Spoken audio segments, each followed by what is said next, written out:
A date which will live in infamy.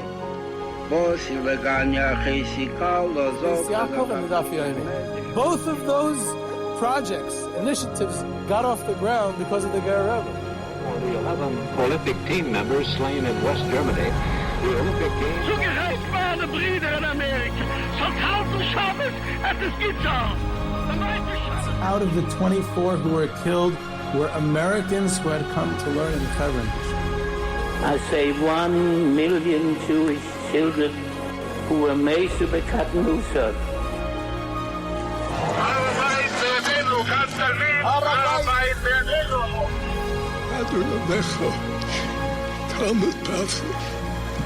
Whoever heard such beautiful words? It is never too little. It is never too late. And it is never enough. Jewish History Soundbites, bringing alive the world of our glorious past.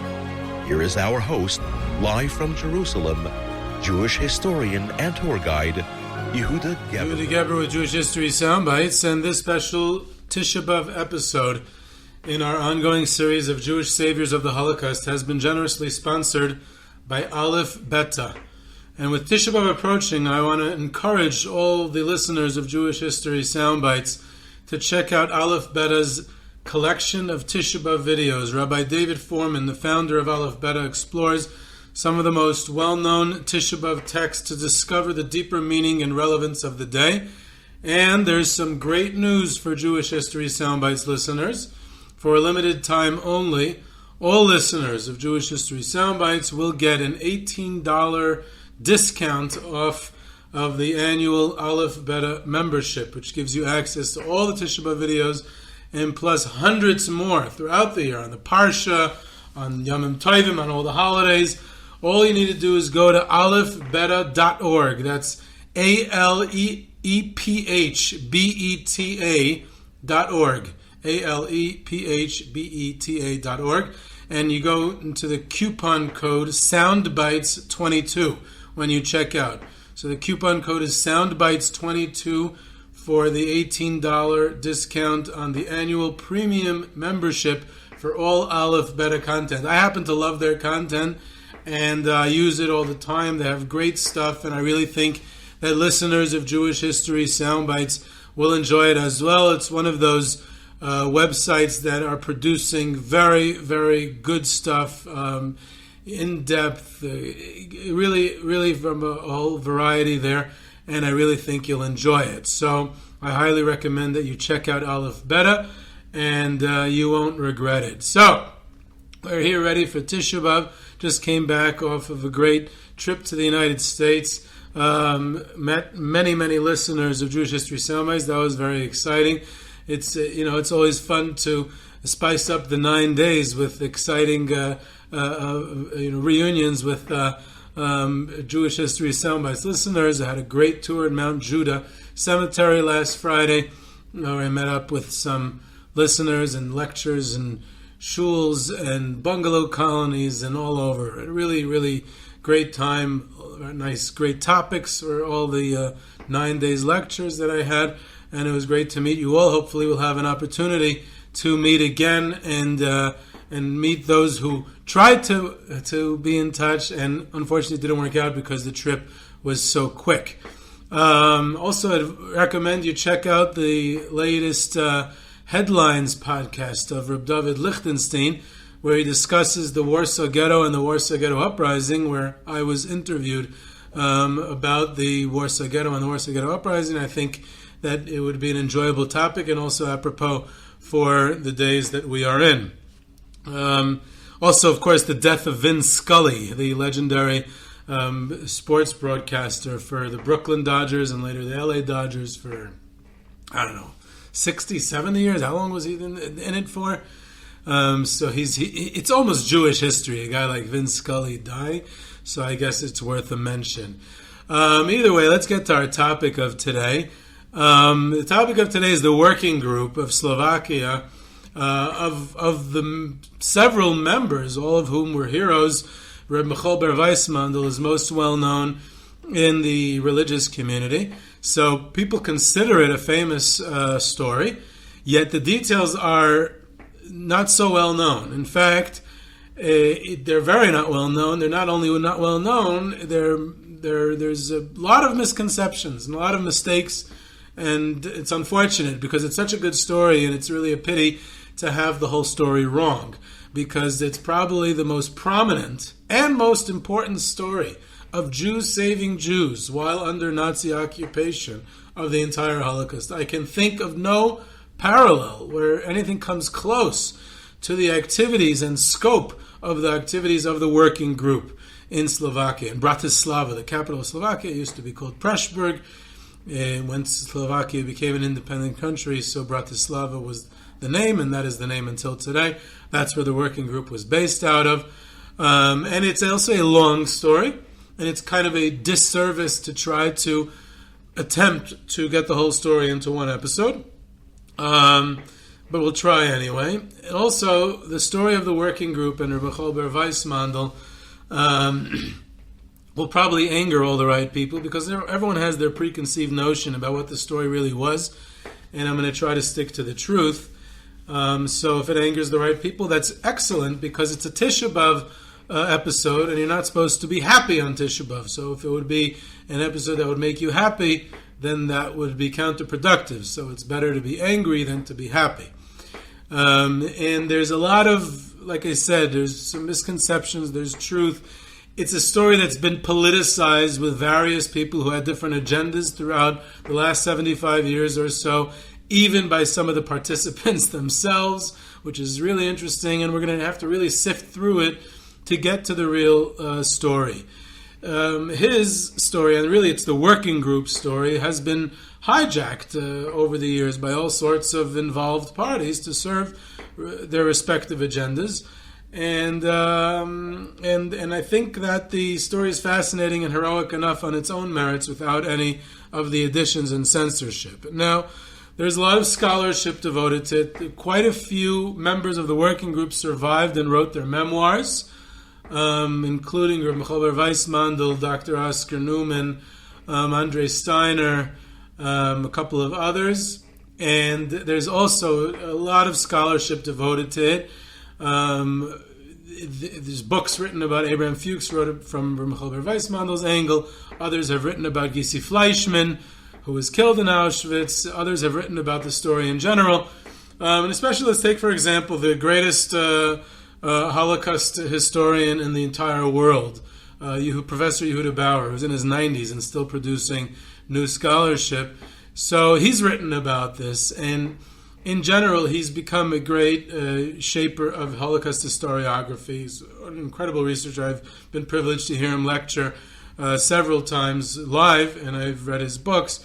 And he's very, very good at cutting down to the core of what we're able to see in retrospect, of what we're able to see when we sift through the archives and look at the larger picture, which very often is even greater than what the participants themselves were able to see at the time. And I'm prefacing with this point because sometimes we're able to understand more than what members of the working group, including Rav Michoel Ber Weissmandel himself, understood at the time, because we have access to better sources. We're able to see the bigger picture. We can read it and research it more calmly and from a certain distance than when the horror was happening itself.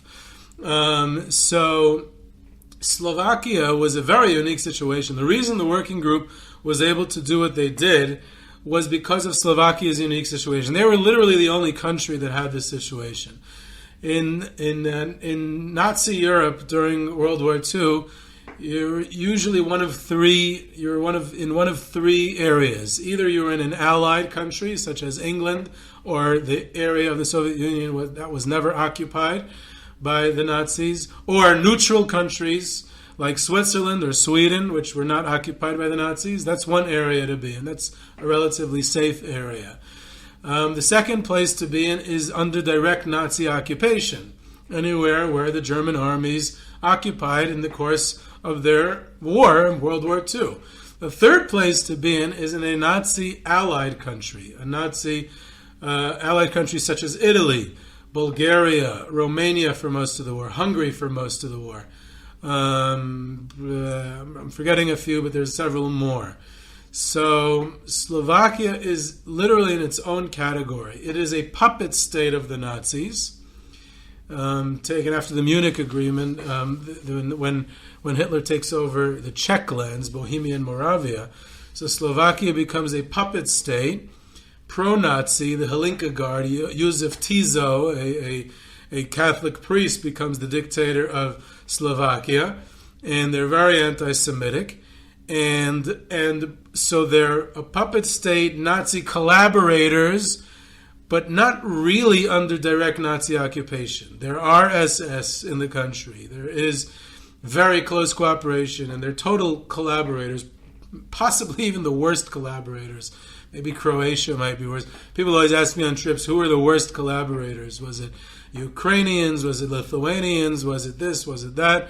I think it would be more accurate to say Slovakians or Croatians. They were the only countries that voluntarily killed their own Jews without Nazi help and voluntarily handed over their own Jews. In fact, Slovakia took it a step further. They paid the Nazis to take away their Jews, 500 marks per Jew that the Nazis deported. Croatia also paid to take away their Jews, but they paid less. They were cheaper. Either way, so the situation of Slovakia is very unique because on one hand, it's not direct Nazi occupation, and that allows for some leniencies, meaning there is some Jewish autonomy, there is some movement and Jewish leadership, which we'll see that's how the working group was able to operate. They're able to travel a little more. It was a little bit different than under direct Nazi occupation. On the other hand, they are with a bunch of collaborators, so they have to bribe Slovakians not to kill them, just like they have to bribe the Nazis themselves. So there's really two parties involved here, and it's a very, very interesting situation, and that's what allowed the space for a unique group like the Working Group to emerge and attempt in incredibly daring attempts and courageous attempts, heroic attempts to save Jewish lives, first in Slovakia itself, and then refugees from Poland, and then later they attempted even to save Jews across Europe and Hungarian Jewry at the end of the war. They never stopped. Their whole goal was to save Jewish lives, and very, very little success. But like I said at the beginning of this series, I don't think the barometer of success in Nazi Germany was how many lives you saved, because the Nazis, at the end of the day, called these shots, and they decided when they're implementing the final solution. But and therefore most Jews were killed. But I think that the fact that they did so much and tried so hard is the story. That's the heroics, not in the numbers of how many they saved, which there were significant numbers that they actually saved, but the attempts are I think even more important, the story. So that's the background of Slovakia. Józef Tiso, like I mentioned, is the dictator. There's a guy, Anton Vasek, who plays a major role in the collaboration with the Nazis to deport. He's a Slovakian government official, one of the top people in the government. I forget his exact title. And he becomes the main recipient of bribes from the working group. And there's other Slovakian collaborators and bribe takers. The Slovak Jewish community is organized by the Slovak government, and their Judenrat is appointed, a Jewish administrative council. They're called the Jewish Center, and there's some impossible to pronounce Slovakian name for it, Jewry or something like that. UZ is the initials. So, but in English it translates it into the Jewish Center, and the Jewish Center at its head. First is an Orthodox Jew who refuses to collaborate with the Nazis and produce lists. Later on, he's disposed of, and the Nazis find someone who's more willingly collaborating. They had a guy, Sebastian, and then they had a guy, Karol Hochberg. He was an outright collaborator, and he was hated by the Slovakian Jewish community for his willingness to go along with the Nazis. So that is the Judenrat, and they're the ones who run the Jewish community. What the working group emerges is this shadowy counter leadership within the Judenrat. Almost all of the original members of the working group, they call themselves the Arbeitsgruppe, the working group, they were employees of the Judenrat in various different positions. Gisi Fleischmann, Oskar Neumann, Tibor Kovac, Andrej Steiner, and several others, William First. They founded the working group within the Judenrat. So you have a very, very unique situation where the Judenrat itself has this rebellious faction working under the shadows, working to save Jews and essentially against the Judenrat and the Nazis. That's how the working group emerges. And another thing to keep in mind is the Slovakian people and partisans. There's partisans who are against the Nazi occupation and against the Nazi collaborators, Slovak citizens, non-Jews. There were Jews who fought in the partisans as well, of course. And towards the end of the war, in September 1944, at the end of August really, there's the Slovak national uprising. And the partisans of Slovakia, they rise up against the Nazis and the Hlinka Guard and the collaborators. So that if you're in the area where the partisans controlled, you were lucky, because they controlled that till the end of the war, which was a few months later, and you were saved. If you were in the area that the partisans did not control, so the Nazis, the Germans, invade Slovakia because of this Slovak national uprising. So in September 1944, a bulk of the country, including, crucially, Bratislava, the capital, where most of the remaining Jews were, comes under direct Nazi occupation. And therefore, the story changes for the remaining Jews in Slovakia at the time, because they come under direct Nazi occupation. So the Slovak national uprising, which essentially is supposed to bode well for the Jews, it has a counter effect for the areas that come under direct Nazi occupation. That's another thing to keep in mind. Another thing to keep in the background, which I think is almost always overlooked, is the Nazi perspective of the final solution from their point of view. From their point of view, and the people involved is, of course, Adolf Eichmann, who's in charge of transports and implementing the final solution in many countries. And one of his deputies is based in Slovakia for a good chunk of the war, and he becomes the major key player in the whole story of the working group, and his name is Dieter Wisliceny.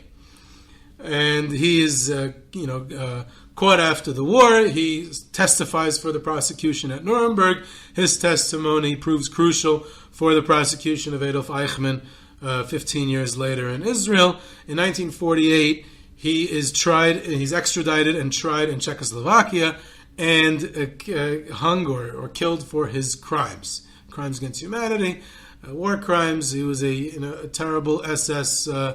Evil, wicked human being.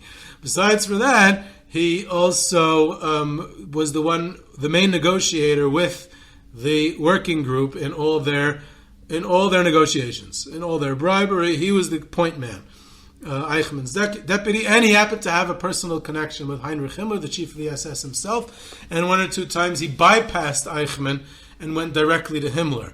So from Wisliceny and Eichmann and Himmler's point of view, and Alois Brunner and any other SS officers who were in Slovakia, their goal is to implement the final solution once the final solution becomes decided upon to be implemented. And that is their only goal, both ideologically and by the fact that they're an SS officer, they're supposed to carry it out. So that has to be kept in mind, because, and according to some incorrect versions of the story, it seems like Wisliceny was basically this great guy who loved negotiating with the working group and basically was all aboard saving Jews, and there was all these other rotten people out there, mostly Jews, who sabotaged these things, and Wisliceny comes out looking good. That's obviously not the case, and Wisliceny was not a good guy. And as he's negotiating with the working group in Rav Weissmandel, he's also deporting Jews of Slovakia, he's deporting Jews of Greece, he's deporting Jews of Hungary. He was one of the main people who carried out the final solution in those three countries. And he's a deputy of Adolf Eichmann. And of course Eichmann himself is involved and other officers as well. There's also, it's important as we go through the story of the working group is that the timeline. You have to understand how the war progresses. The timeline of their activities. They form at the end of 1941 when they give up hope on the Judenrat ever really accomplishing anything. They see them as a bunch of collaborators. So these workers in the Judenrat form their own group. Rav Michoel Ber Weissmandel, who did not work in the Judenrat, joins the working group at a later stage. He joins it in the spring of 1942, about a half a year after it's formed. Gisi Fleischmann was the one who organized the working group, and she was the head of the working group, and she's the one who kept it. She's the one who kept it together. It was her leadership and her drive and her charisma that kept it together. She grew up in a religious home and left a religious observant life. She was a Zionist leader in Slovakia, one of the heads of the Zionists in Slovakia. She was also the joint representative in Slovakia for the Joint Distribution Committee, the philanthropic organization in the United States. So she's a major Jewish leader in Slovakia. She's also a cousin of Rav Shmuel David Ungar of Nitra, who's of course the father-in-law of Rav Michoel Ber Weissmandel. So it's his cousin, and that's another connection that's made there. So he joins and he becomes the driving force behind it, together with Gisi Fleischmann, and they work well together. And it's an incredibly diverse group, which I'll get to in a second, which is probably the main point I want to make about this whole story of the working group, is how diverse they were and how they were the only rescue group, to the best of my knowledge, of Jews working under Nazi occupation that represented the entire gamut of Jewish political, ideological, and religious life in Europe. They really brought the entire Jewish community together. The working group included members across the spectrum, and I'll get to that in a second. But I want to talk about their timeline a little bit and what are some of the things they tried to do so that we can delve into it more as we go along. It's important to know what was the timeline of their activities based on what they knew and when. In other words, in 1941, when they form, the formation of the working group, they are dealing with Jews being sent to labor camps in Slovakia, like Sered and a couple of other ones, and the conditions that they have there, and getting Jews working papers. In the beginning of 1942, the Nazis start to deport Slovakian Jewry. In fact, Slovakian Jews are the first Jews to arrive in Auschwitz. In March 1942, a transport of close to 1,000 Jewish Slovakian women arrive in Auschwitz. That is the first Jews to arrive in Auschwitz for the first 2 years of Auschwitz. Auschwitz is established as a concentration camp by the Nazis in June 1940, and it is Poles who are sent there for the first 2 years, almost 2 years, from June 1940 till March 1942. The first Jews arrived from Slovakia in Auschwitz in March 1942. So it's non-Jewish Poles and Soviet prisoners of war who are there until that point. In any event, with the beginning of the deportations, so the working group attempts to stop the deportation of Slovakian Jews. Now, they don't know where they're being deported to, but they got reports from couriers and contacts in Poland that anyone who's deported to Poland, the Nazis lie, the families aren't together, and there's starvation, and they're put into terrible conditions. They did not know about the extermination. They were just told that it's bad conditions there, and therefore they wanted to attempt to stop the deportation of Slovakian Jews to Poland because they heard it was bad conditions. At the same time, there are Polish Jewish refugees escaping into Slovakia, and they assist them. The working group tries to assist them. They try to smuggle Jews from Slovakia and from Poland into Hungary. They find out about the final solution in November, December 1942, which is just about when the rest of the world finds out about it, because the Polish government in exile held a BBC press conference in December 1942 with information they received from the Polish resistance, who received their information from the Jews of the Warsaw Ghetto, from the Bund, from the Ringelblum archive, So the Polish government in exile holds a press conference in December 1942.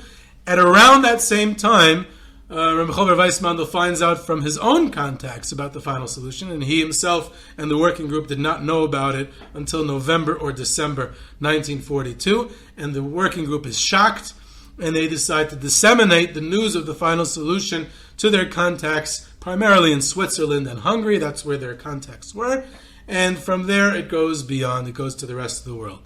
Later on, when they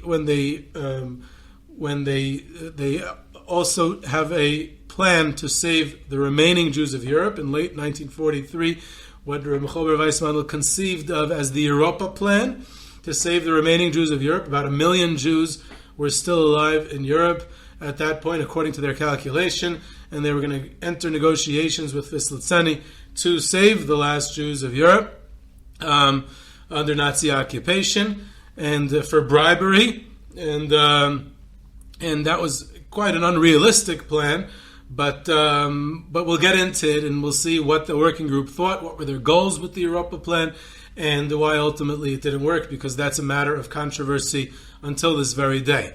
Later on in the war, when the Europa plan fell through, but the Nazis invaded Hungary in March 1944, so there's attempts to save Hungarian Jewry. The working group was nominally involved with that, mainly by spreading the news to Hungarian Jewry, but it was mainly Hungarian rescue groups within Hungary that were involved in that. Rav Michoel Ber Weissmandel and the working group also formulated the idea of the Allies bombing Auschwitz, which didn't happen, which is also a big story and a controversy till today. Was it realistic at all, or was it the Allies were just anti-Semitic, or was it that they put military goals first, or was it simply a technical issue that there was no such thing as target bombing in World War II, and the bombs would have simply either missed the camp or killed all the Jews in the camp, because there's almost no way to pinpoint and bomb a crematorium or a railroad track leading to camp.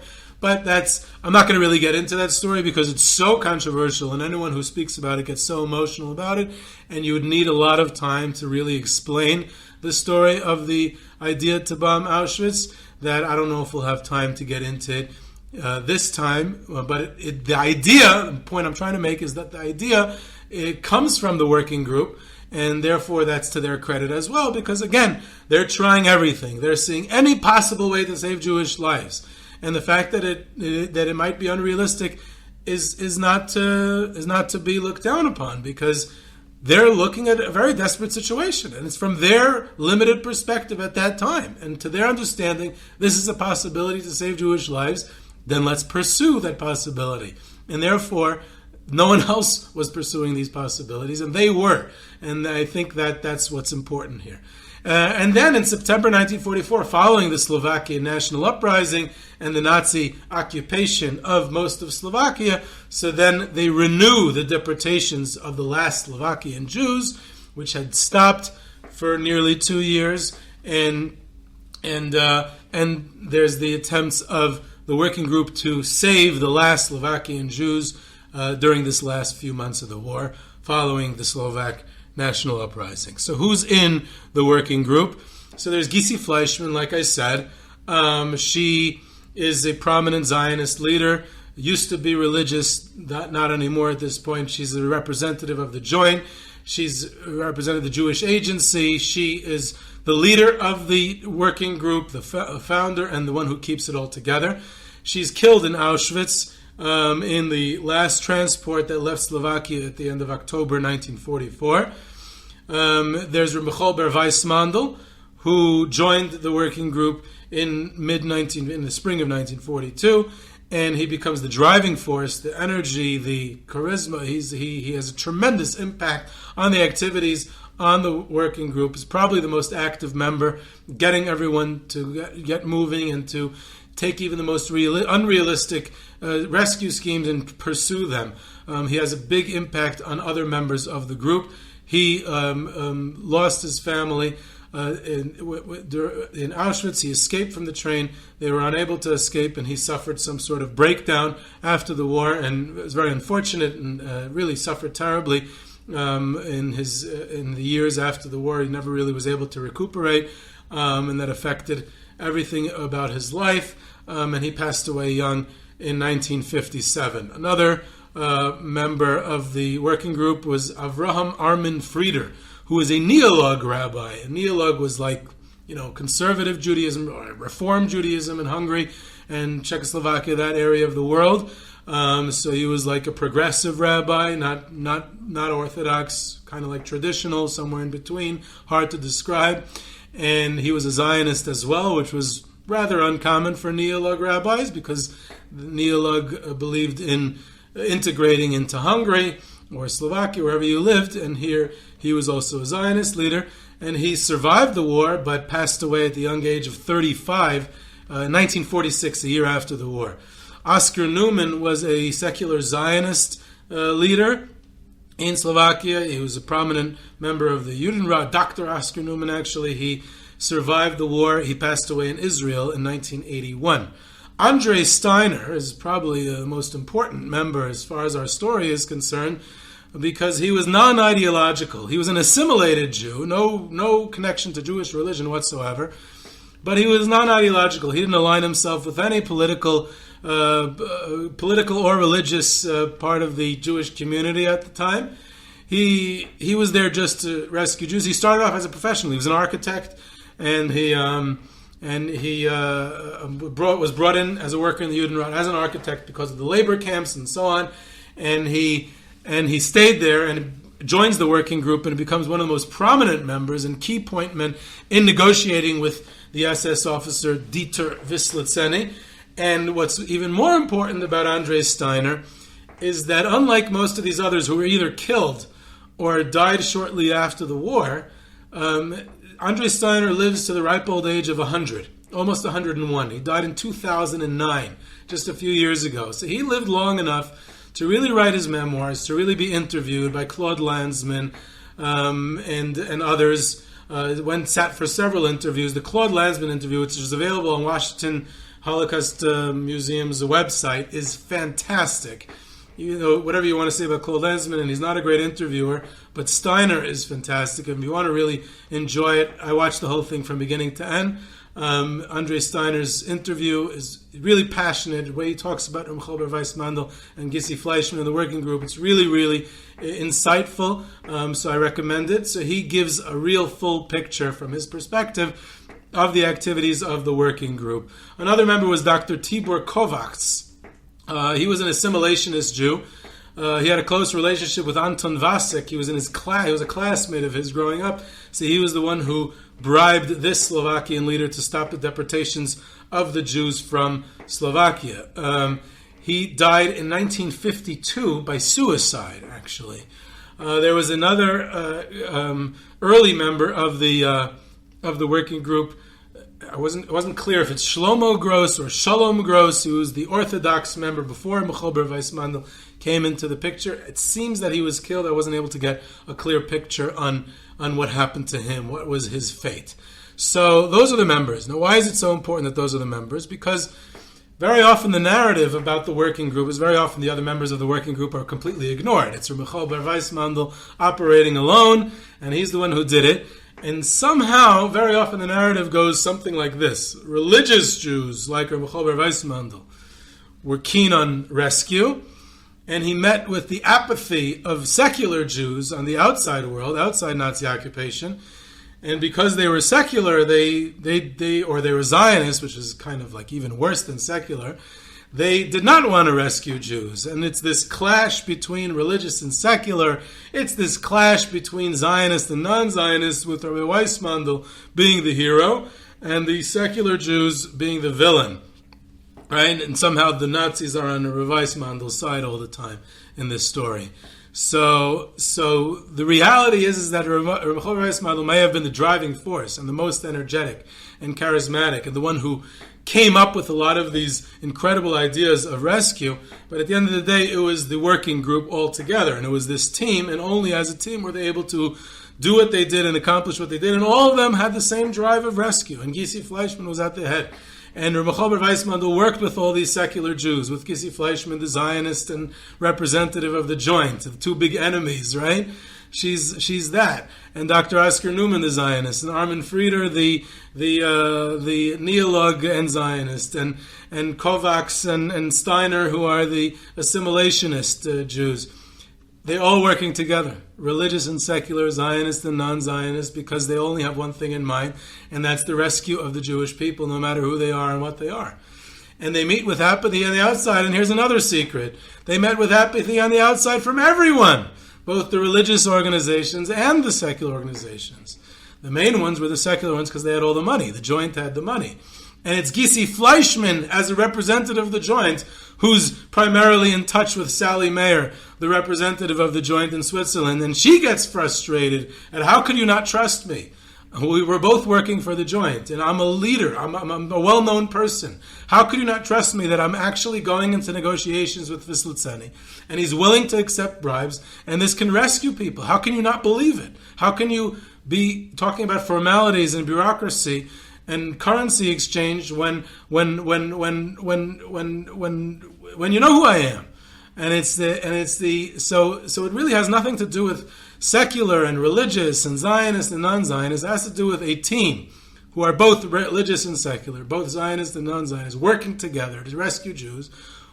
And they're under Nazi occupation. They see it with their own eyes. They're the ones negotiating with Vyslitzeny. They're the ones witnessing the deportations. And they're meeting with apathy on the outside from both religious and secular, from both Zionist and non-Zionist, because they're living outside Nazi occupation. And it's hard to believe. And they don't understand the situation. And they don't understand that they don't accept the situation. And it's hard for them to believe the situation. That's the reality. That's the real picture. And that's the real story of the working group, which Rav Michoel Ber Weissmandel is a part of and works together with. Andrej Steiner says in his interview that Rav Michoel Ber Weissmandel once said to him, the only problem with you is that you're not Orthodox. Everything else you're great. You have the same drive to rescue other Jews, the same love for other Jews, the same energy, the same motivation. The only issue is you don't keep Shabbos. That's my only issue with you. That's what Rav Michoel Ber Weissmandel said to Steiner. In fact, Steiner says that Rav Michoel Ber Weissmandel had a magical influence on him, and he said he told him how to speak to people in power when he goes to bribe them. The first person he had to bribe was Dr. Kasso, who was in charge of Seret and the concentration camps in Slovakia. And Michoel Ber Weissmandel, in the early stage, before they knew about the final solution, is trying to establish kosher kitchens in these camps, believe it or not, to try to get kosher kitchens in a concentration camp. So Steiner said to Michoel Ber Weissmandel, how can I go speak to him, to Dr. Kasso, the Slovakian politician? I'm scared. I'm intimidated. I'm a Jew. I'm like the way they treat us. So he said, he's a human being just like you. When you walk in, imagine that him. I'm just repeating what Andrej Steiner said that Michoel Ber Weissmandel said to him. Imagine him going to the bathroom. Imagine him that he has to do bodily functions just like anyone else. And then all of a sudden, you'll see that this whole awe and fear that you have of him, you'll see he's just another human being. He goes to the bathroom, I go to the bathroom. So you won't be scared of him anymore. And he said that actually worked. That calmed him down. He went into the office, he imagined that, and he was able to speak to Dr. Kasso. And then later on, Steiner did the same thing when he went to speak to Vyslitzeny, which is already an SS officer. And Michoel Ber Weissmandel inspired him to do that. So what happens is that there's these bribery ideas to bribe the Slovaks and the Germans, and it came from Rav Weissmandel. He's the one who originates with these ideas. After the first deportations commenced in March 1942, and he said first they start bribing Vyslitzeny through Karl Hochberg, this Jewish collaborator on the Judenrat, until he was arrested for whatever crimes he was doing, and they bribed him $40,000. And then Steiner takes over after Hochberg is arrested. In other words, a member of the working group themselves. And Rav Weissmandel tells Steiner to tell Vyslitzeny. He said to him, you should say to Vyslitzeny, to this SS officer in charge of the deportations of Slovakian Jewry, he should say to him, you think you're going to win, but we, the Jews, think that you'll lose. and we're giving you an alibi. You'll make some money, and we're giving you an alibi. So you should negotiate with us," it's unbelievable that they were able to pull that off. And he said Rav Weissmandel, came to Steiner like a prophet. He said, Hashem will be with you, God will be with you, and you'll be okay. You'll be able to speak to the SS officer. So he goes into Vyslitseny and he speaks to him, and he was able to start negotiations. Gisi Fleischmann told Steiner to tell Vyslitseny that it's not Slovakian Jewry who's behind this proposal, it's world Jewry, which was a very important piece of information. Why? I'm going to elaborate here. Because the Nazis believed their own propaganda. Their propaganda was that world Jewry controls the world of finance, controls Wall Street, controls the banks. It's an international conspiracy, and they have all the money in the world. And Vyslitseny and other SS officers actually believed that propaganda, and therefore, if world Jewry is behind this proposal, then there's millions of dollars available. The whole world is theirs. What was tragic about the working group and the cause of the lack of their disappointment with the world was that it seems that they also believed it. That the working group themselves believed the Nazi propaganda too. They believed that world Jewry controlled the banks and controlled the finance and had millions of dollars at its disposal, that they were able to transfer in dollars at a good currency rate instantly during wartime into uncharted territory through underground means, not through official banks.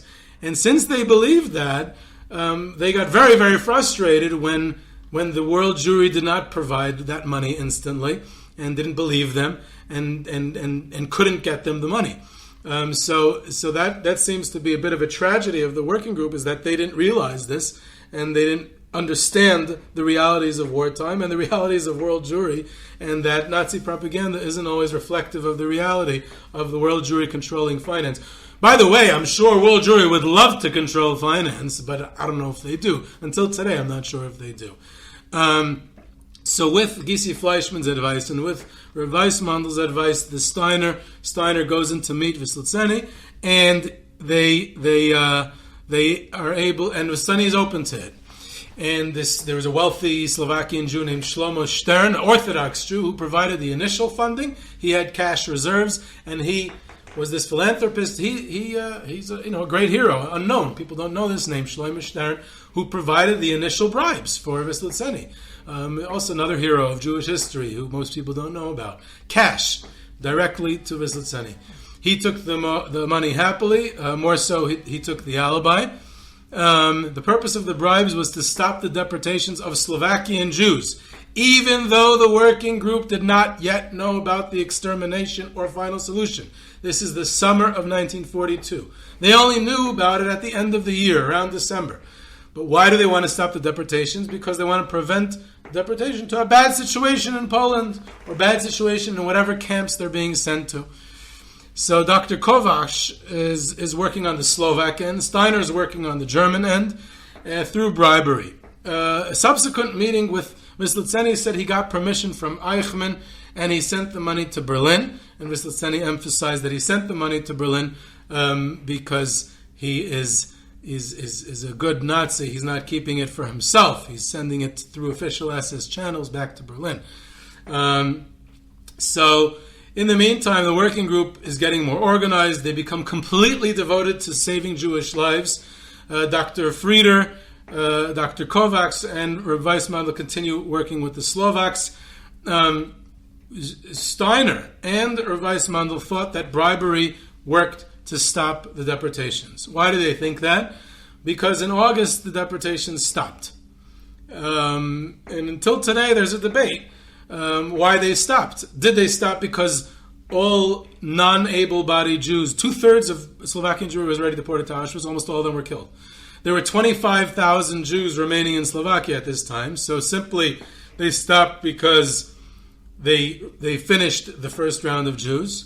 Was it really because of this bribery, or was it because of other reasons? Because because they started getting busy with exterminating Polish Jewry, because of the protests of the Catholic Church, which may have also been because of the working group, because the Rav Weissmandel and Gisi Fleischmann and other members solicited the help of the Catholic Church in Slovakia, and they protested. Was it because of all kinds of other factors? There may have been internal factors within the Nazi hierarchy and SS hierarchy, why it stopped at that time. One clue is the fact that the deportations stopped on August 1st, and Vyslitseny received his first bribe on August 17th, which would indicate that it was not because of the bribe.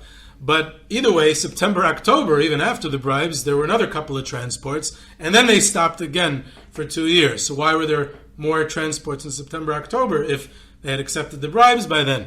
So it's possible that it had nothing to do with the bribes. It was the fact that the SS thought they finished the job, but there was another few things to clean up, so they sent 2 or 3 more transports in September, October, and then they stopped for a period of 2 years until they did the final liquidation of Slovakian Jewry when they occupied Slovakia after the Slovak National Uprising in September 1944. So it's a big debate today if it was actually the bribery of the working group that caused the deportations of Slovakian Jews to stop in the fall of 1944, or were there other reasons involved? In any event, it's irrelevant because the working group believed that it was their bribes, and that's what led them to the next stage. Rav Weissmandel comes up with an ingenious thing, which was his Ferdinand Roth personality. The Ferdinand Roth is the representative of World Jewry in Switzerland, who is a fictitious person, and he is writing these letters, which Rav Weissmandel and other members of the working group wrote in the name of Ferdinand Roth, who didn't exist. But this led Vyslitseny to think that there was really a World Jewry involvement. So Rav Weissmandel always went ahead with new ideas, new schemes. You have to save lives, money is irrelevant. We'll get the money. The working group believed that if they succeeded in getting the information out to the West, that there's an equation. After the final solution is understood by everyone, they said if we get the information out to the West, that deportation equals death. Deportation, the word deportation means extermination. It equals extermination.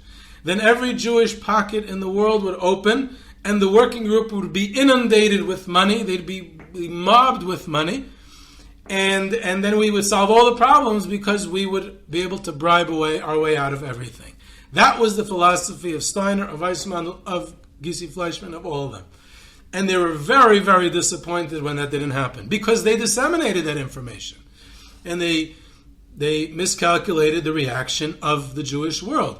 And Steiner, in his interview with Claude Lanzmann in the early 80s, he says, till today I don't understand why the World Jewry did not open up their pockets. Why didn't the joint provide the funds? Human lives were at stake, not bureaucratic programs. And he describes also the moment where they found out about the final solution. He says, one day in November, while he's sitting in Gisi Fleischmann's office, Rav Weissmandel comes in crying and trembling with a few letters from Poland, from couriers that Rav Weissmandel had personally, his couriers.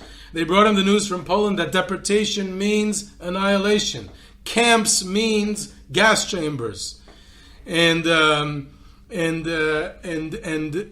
Gisi Fleischmann says we have to spread the news to the world.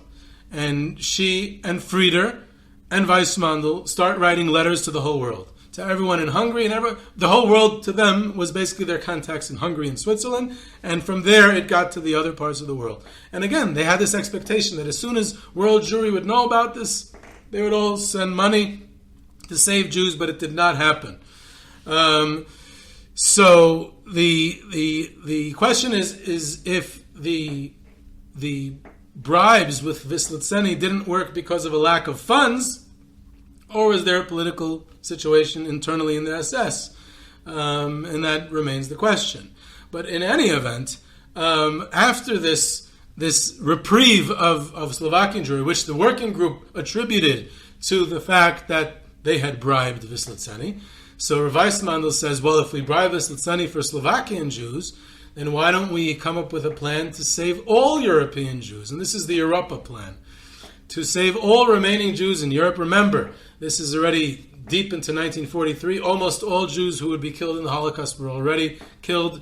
Nearly 5 million Jews had already been killed by the end of 1943 when the Europa plan was attempted to be implemented. And the attempt was to save 1 million Jews for $2 million. Some sources say $3 million, either $2 or $3 per Jew. That was the plan. And if we succeed in Slovakia, then we can succeed everywhere in Europe. The working group was very skeptical about the plan, but Gisi Fleischmann was on board. And once she supported it, so Steiner supported it, and he decided he's going to submit the idea to Wislitzeny. So he went to him again, and Wislitzeny said, this I have to get Heinrich Himmler's permission for, the chief of the SS. And incredibly enough, Himmler gave the go-ahead to proceed with the plan. Steiner didn't even believe Wislitzeny that Himmler gave him the go-ahead, so Wislitzeny called Himmler on the phone and had Steiner pick up the second receiver to hear Himmler say it. So he actually heard Himmler say it, if it was Himmler on the phone. Of course, we can't know if it was really Himmler or not. But he called Berlin, and he had Himmler on the phone, and Steiner heard Himmler say to his representative of World Jewry, and Himmler said, proceed with the negotiations, you can start negotiating. So now, by this point, the negotiating was a little too heavy for Steiner, so he insisted that Gisi Fleischmann attend the meetings with him, with Wislitzeny. So the two of them would actually go together, and she and Steiner would, and she was like almost like a female version of Rav Michoel Ber Weissmandel in the passion, very idealistic, very passionate, very charismatic, and really literally willing to give anything, to sacrifice anything to save Jewish lives. That was Gisi Fleischmann, and she was on the Zionist secular joint side, what Rav Weissmandel was for the Orthodox. They thought that now they would give, the World Jewry would give more money, so they start writing letters all over Europe. And Gisi Fleischmann and Rav Weissmandel are the main letter writers. They write these heartbreaking letters all over the world, and they were devastated when the money didn't come in. So Wislitzeny was told by Fleischmann that Sally Mayer, the joint representative in Switzerland, would forward the first $200,000. And this would be a first payment. And they said to Wislitzeny, we want to see that you're really serious. So when we give, what we want is that there should be 1,000 children saved from the Białystok ghetto. They'd be brought first from the Białystok ghetto in Poland to Theresienstadt in Czechia, near Prague, and in the Theresienstadt ghetto camp, whatever it is. And if they come to Theresienstadt, if we hear from the Jewish leadership of Theresienstadt, the working group says to Wislitzeny, if we hear from the Jewish leadership of Theresienstadt that the children have arrived, you'll get your first $100,000. If the children arrive in Switzerland from Theresienstadt, you'll get the second $100,000. And then we know the negotiations are serious, and then we can proceed with the rest of the money and the rest of the Jews being saved. And the working group thought that the joint would be able to put the money together. And she knew, and Gisi Fleischmann knew it would take time, so they came up with this whole first 1,000 children story. So, as far as the working group was concerned, what they heard from Theresienstadt is that the children arrived. They heard that the children arrived. But Sally Mayer of the joint said that the joint believed that the Nazis were playing with the working group just for extortion. They were not going to stop the deportations, and they were just extorting money from the working group, and then they were still going to deport all the Jews. So the working group should not be bribing the Nazis, and the working group insisted that Wislitzeny is sincere and he could be worked with. And there's this negotiating back and forth, in addition to the fact that the joint said it'd be very difficult to transfer the money during wartime in dollars, in cash, not through any official banks because it's bribe money. It would be an incredibly difficult process. So it stalls, and eventually Steiner is forced to inform Wislitzeny that they don't have the money. The working group assumed at the time that the failure of the Europa plan was a result of the money not arriving from the joint and other Jewish organizations. However, at Nuremberg, Wislitzeny testified that Himmler put a stop to it. It's also a protest from the Mufti of Jerusalem that he heard the children are going to come to Palestine, and he wasn't interested in any Jews coming to Palestine. That might also be part of the story. There's this. So what really? Whose fault was it? Was it internally in SS? Was the joint right in saying that the working group was trusting Wislitzeny and the SS too much? Would the SS have actually stopped the final solution because of a couple of $1 million? It's hard to believe. It's almost impossible to believe. It seems incredibly naive to think so from what we know about the SS and how they operated. And while Wislitzeny is negotiating the Europa plan, he actually leaves for a few months to oversee the deportation of Greek Jewry in Saloniki, and then later of Hungarian Jewry. So and then Himmler gives an order for this negotiations to be broken off because that's not what the SS should be doing. So it's very difficult to understand what was going on with the Europa plan, and if it actually would have come to fruition had the joint miraculously been able to transfer all that money during the war with the currency exchange rates at the time and all that reality. Had they been able to do it, what would have happened? It's a big what if, it's a big question. The members of the working group insisted until the last one died, until Andrej Steiner died, that it would have happened had the joint and other organizations sent the money. The working group was stunned that $200,000, which is not even $2 million, from Budapest to Switzerland couldn't come. Hungarian Jews were supposed to send money, but they said, we only can send it from the Hungarian National Bank to the Slovak National Bank. An incredible story, Gisi Fleischmann actually traveled to Hungary herself to fundraise, unsuccessfully. During the war, she leaves Slovakia. She meets with the Orthodox leaders, Pinchas Freider, the son-in-law of Rabbi Akiva Sofer, who had a title, a nobility. He was Pinchas Philip von Freider, one of the most important and wealthiest Orthodox families in Budapest. So he meets with him, and she meets with him, and she meets with Kastner, who's the head of the Zionists. And they make a big dinner for her, and she described to the working group, to Steiner and to others, how the women are wearing diamonds and jewelry and great food, and it's very fancy. And she literally could not believe that while the rest of Jewish Europe was being exterminated in gas chambers, Polish Jewry was gone, Slovakian Jewry was almost gone, Dutch Jewry was gone, Greek Jewry was gone, and Hungarian Jewry was living as if everything was normal and good times. There were speeches at the dinner and promises that they'll fundraise and money, but the money has to go through official channels. And Freider and the Orthodox community, as well as Kastner and the Zionist community, was unwilling to bail out this Europa plan and Gisi Fleischmann. So here we have a unique situation that doesn't fit in with the narrative. That Gisi Fleischmann, the secular Zionist Jew, is up against Freider, the Orthodox Jew, and they're the ones who are not giving the money to save the Europa plan. So the uniqueness of the Europa plan was that no distinction was made between Jews. It was to save everyone. The working group in general was completely unique in this regard. The working group represented the Jewish community in its entirety with no distinctions, unlike what would later be in Hungary, where Freider would represent rescue efforts strictly for the Orthodox community and its rabbis, and Kastner would strictly represent the Zionist community, and they had to negotiate with each other when Kastner got the train, and Freider was able to get certain rabbis and certain Orthodox people on the train. So that was, an agreement between the two, who should be saved. The working group considered that playing God, to make selections of who should be saved, and they were against any selecting. The working group asked Freider and Kastner to follow their model, and they did not. And even Rav Michoel Ber Weissmandel never once said to prioritize the Orthodox or to prioritize the yeshiva students. That wasn't his way. So they became very disillusioned and angry, the working group, that the Europa plan failed. And Bauer and most historians today believe that the working group was unrealistic at thinking the Europa plan had any chance of success. It's more likely that the Nazis were extorting them and were playing with them, and they were never going to actually implement the plan in its entirety.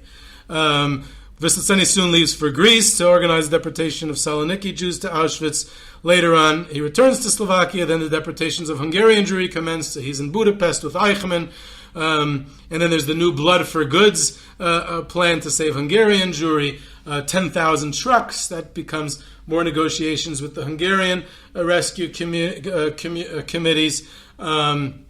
The working group did not have any connections in Greece at all, and they didn't even attempt to save Greek Jewry. But incredibly enough, before Wislitzeny leaves for Greece, Gisi Fleischmann and Steiner reach out to Wislitzeny and say, when you go to Greece, can you please reach out to Greek Jewry's leadership and try to offer them to negotiate that you'll accept bribes as well there? And they believed that Wislitzeny, they trusted him that he would continue to save Jews through bribery there, which did not materialize. Wislitzeny claimed that he never was able to meet any Greek Jewish leaders later. But Wislitzeny never lost his credibility in the eyes of the working group. After every setback, the working group continued to try to come up with other plans. In September 1944, the Slovakian deportations resumed.